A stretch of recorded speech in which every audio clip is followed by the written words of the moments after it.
to Discourse. Today we're going to be discussing Confessions of an Accidental Lawyer by Michael Stockham.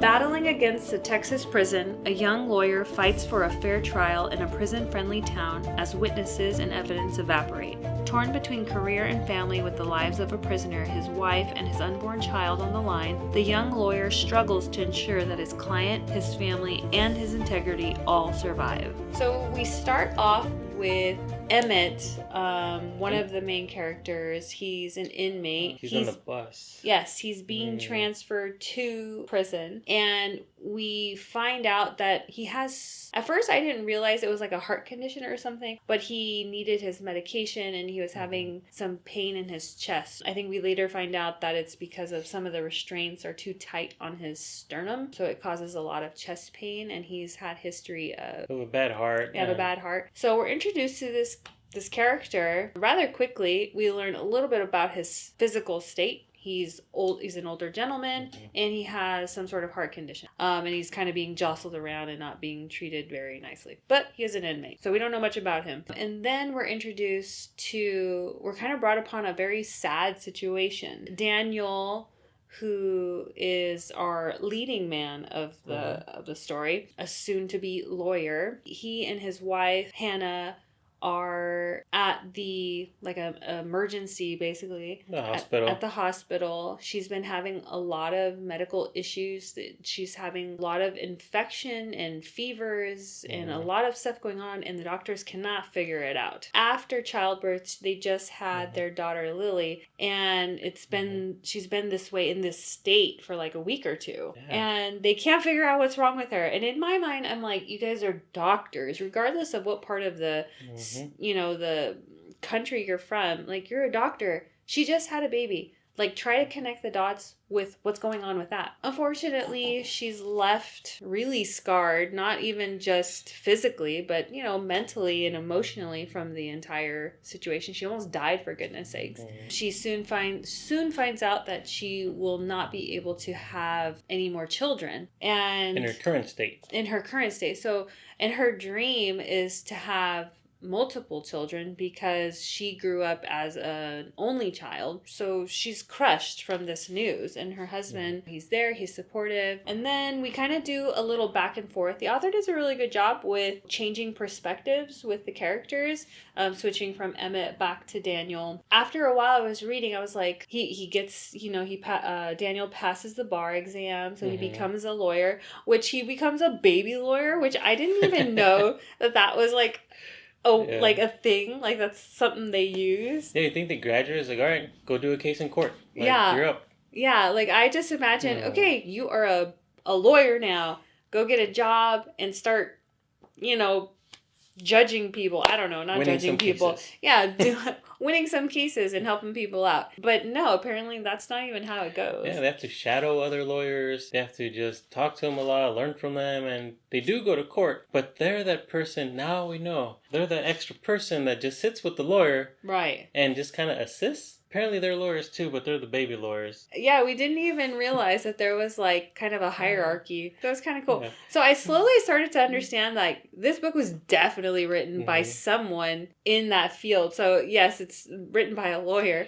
That and the language. He even says if she tells legalese or legalese. Yeah, like we don't even know how to say it. We're just like, what? Yeah, so a lot of lawyer jargon. So I was kind of like, okay, how do these two characters and their lives intertwine, right? Like, when do they intersect? Because when reading about each, they have no relation to each other whatsoever. Right. I was kind of like, is this his future? Is this one of his family members, maybe? But no, then we start to realize that after Daniel becomes a lawyer, a baby lawyer, he gets his first case, which is kind of unheard of for baby lawyers. They don't ever really stand trial, he says, sometimes for years. As the lead. So when he was offered this pro bono case to represent Emmett, who is that inmate, he jumps right on it. And the reason why Emmett has a case, we find out that in the prison that he's in solitary confinement. Yeah, and this guy's like 70 years old. Yeah, he's an older gentleman. And regardless of whatever it was that he did, if he's in jail and we pay tax dollars to have him there to take care of him, then the prison should be doing... Because I think ADA, like American with Disabilities Act, that applies to everyone. Right. And he's known to have medical conditions. And yeah. So everyone in the prison system required. knows that they're required to provide, and they get it specifically for him. They just don't care. They forget intentionally, and he just has a lot of issues. So the issues that he's having with the prison staff is they're not being well taken care of. We're just going to focus on him because we know his case. So for him, he's supposed to have his nitroglycerin with him at all times. They never refill it, or he'll go without some of his heart medications because they don't refill it, or they don't give it to him when he needs it. There should be better restraints for him so that it doesn't pull on his sternum, which causes him a lot of pain and a lot of chest and heart pain. I think he's had 3 heart attacks. Yeah, he's had 3 heart attacks. It was like 18 years, 12 years, and then from 5 years ago. So it's like between every 5 and 6 years, like he has a heart attack because of those conditions. Yeah, because it's not being regular. And he points out, like, my doctor said it needs to be a regular thing that I take all my medications properly. And so this is the case that he's really suing the prison for. And it's funny because he has to rent out a typewriter, which sucks because, you know, sometimes whatever money inmates get, they use it for food or for other items. He uses it to get a typewriter to write letters to the courts to try and sue the system. Yeah. Well, just change things around the prison. Like, he's not asking to be released or all this stuff. He's like, can you just give me my medications? Like, even Dan says, like, that seems like a reasonable ask. I don't know, come on, the guy's in solitary confinement, and he's still really nice, and he's just asking for his medication. Yeah, like, he's not causing trouble. He's just like, I just want my medication so my heart doesn't, like, explode in my chest, you know? So they keep searching for him shanks and for, stuff. like, shanks or material that someone... Contraband. That someone ratted him out. It's like, this is an old man that keeps to himself that just types. I know. Like, and I think he types some stories, too. Yeah. Like, because they're always in another one of your dumb stories or whatever. Like, they just keep messing with him. It's just like, just leave me alone. I just want to type and take my medication. But, you know, the only light in this place is that female guard who actually helps him get out the letter that ends up getting to Daniel and actually getting him a moment to be heard, right? Yeah, and it's sad because he didn't think he had enough money for a stamp, like 30 cents, whatever it was. And he's like, if I don't have enough, can you just give me the letter back, please? I could wait another month until more money comes in. It's like, it's very sad. And she's like, don't worry, I'm pretty sure I got change in my pocket. This letter will go out. Like, she actually listened to him and, like, helped him out. Yeah. While everyone, especially the nurse. Yeah. Man, she kept saying the same thing to everyone. I'll look into it. You're fine. Just didn't care.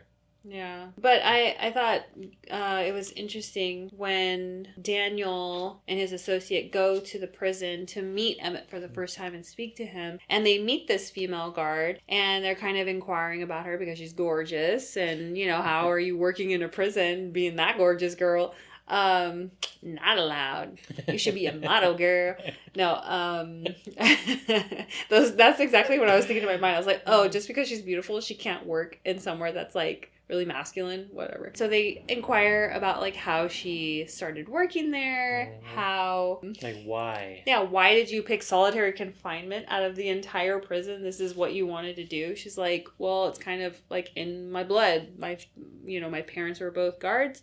And, you know, I wanted to be in solitary confinement because I love her answer. It was just one-worded answer. Power. And you can take that 2 different ways. You can take it as she has the power to just cause... Chaos, pain, be a bully and be loud. Be a bully, make the prisoners all miserable and hate their lives and all this. Or on the other hand, power in the way of I can change their lives in some way. I can maybe help them. I can maybe do anything of value. It never says exactly what, but from her previous interaction with Emmett and the letter going out with the stamp, I feel like it's more the latter of what I was talking about. Yeah. Like, she wants to actually help. She thinks she can help. Like, maybe she believes in humanity so much that even the dudes who are the worst, or the people who are the worst that are in solitary confinement, for goodness sakes, that even they can change,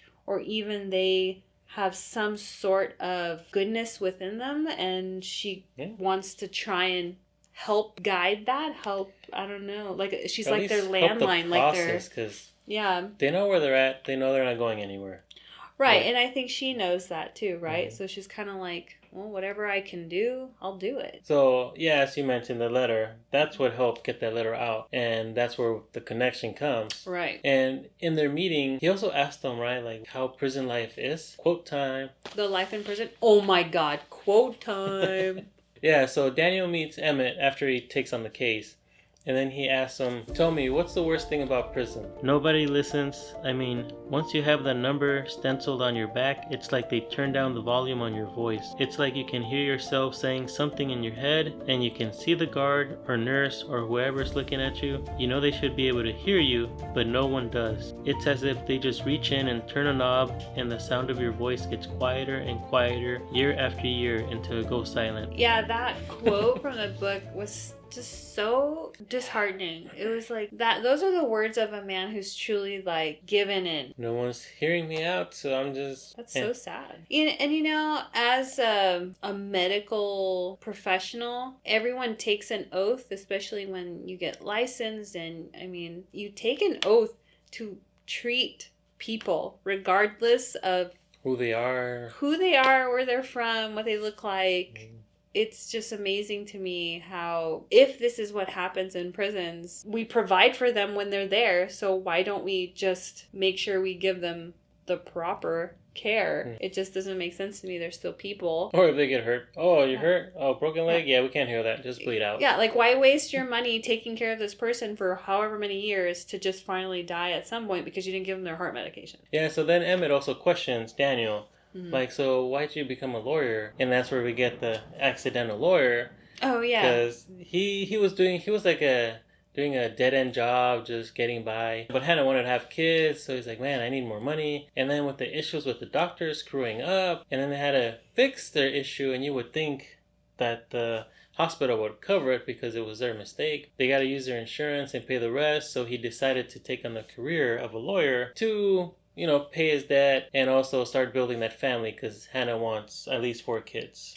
Right? Yeah, and going back to that too, like her and her whole situation, I really sympathize with her because having children is not an easy feat. Carrying them, providing for them. For her to go through all this and for the doctors, bedside manner is so important for doctors. Some of them have 0. Yeah, some are great. Yeah, in this book there's 2 doctors. Yeah, One is great. Yeah. They're both great at their job. Right. But their bedside manners, one is more understanding and talks to you, looks at you, and the other guy... Just such a pessimist. He's just like, oh, you're never going to have children, just adopt.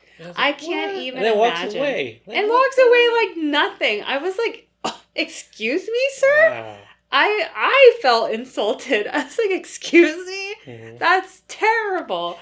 And I can't even imagine. Oh my God, that was just awful. Yeah, it reminded me of when I had my children. Literally, right after having my kids, my doctor's like, so do you want me to tie your tubes? And I'm just like, what? I was so confused. I was like, why would you ask me that right now? It was just so weird. I feel like just sometimes doctors are they're not present with their patients. So anyways, it kind of reminded me of that moment in my life. So I connected with Hannah immediately. And I love that she wants to have a lot of kids. I feel like it makes sense for her coming from such a small family, her being the only child.